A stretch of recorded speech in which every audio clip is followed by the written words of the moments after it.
La Casamance, véritable grenier agricole du Sénégal, n'a pas fini de souffrir du conflit qui dure depuis 1982 et qui n'a jamais vraiment cessé malgré les accords de paix de 2004.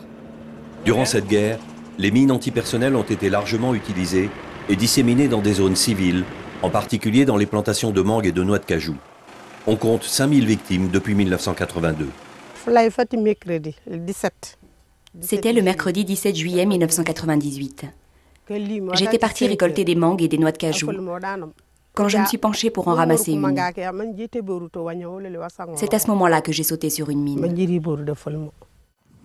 La révolte de Michel Radkeber contre les mines date d'une autre époque et d'un autre lieu. C'était en 1983, lors des attentats contre les camps des soldats des Nations Unies au Liban. L'attaque contre le camp Drakkar des troupes françaises fit à lui seul 58 victimes.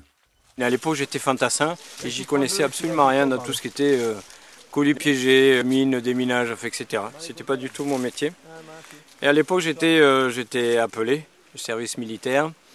Et donc, je me suis juré que j'allais vouer ma vie à faire pour empêcher tout ce désastre que j'ai vu autour de moi. Cet engagement d'une vie contre les mines antipersonnelles se traduit en Casamance par la formation d'une équipe de 10 démineurs. Parmi eux, Adrien Ngom. Certes, c'est un métier dangereux, mais je me dis que aussi, puisque je sais ce que je fais et je respecte les mesures de sécurité que j'ai apprises, je sais que, d'une part, il faut que je risque ma vie parce que, d'une part aussi, quand je pense à la population casamançaise que je dois quelque chose, je le dois aussi à mon pays. Pour moi, risquer ma vie aussi, c'est faire mon boulot. Handicap International est présente au Sénégal depuis 1996 et compte 60 personnes dont 8 expatriés. En Casamance, l'association est le seul opérateur de déminage humanitaire. Son action passe également par des séances de prévention et d'éducation aux dangers des mines auprès des enfants, souvent utilisés comme main-d'œuvre pour les récoltes. La vie de 90 000 personnes est affectée par la présence de mines antipersonnelles. Ce sont les enfants qui se déplacent beaucoup dans les zones suspectes et dans les zones pour chercher les noix d'acajou, les mangues. C'est pour cela qu'on voulait parler aussi. C'est très dangereux parce qu'ils ne savent pas là où c'est sûr ou là c'est pas sûr. Et il y a des objets que les enfants vont ramasser encore. C'est très dangereux pour eux.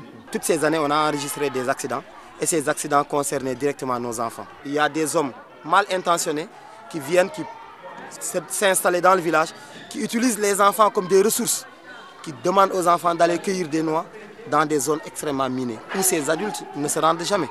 Les mines, qu'est-ce que les mines font? La mine, il faut couper les têtes et les pieds.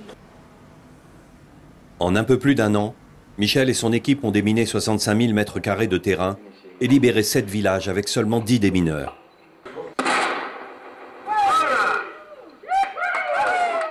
Cette explosion de joie salue la destruction de 59 mines trouvées dans les dernières semaines.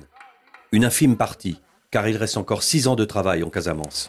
Plus la terre est on retire rapidement les mines, et plus la population va pouvoir en bénéficier. On est dans un état où il y a beaucoup de déplacés qui attendent de revenir chez eux.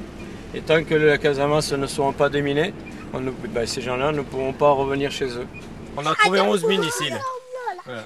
Et la dernière, elle était à quoi? Elle était à 20 mètres d'ici, quoi.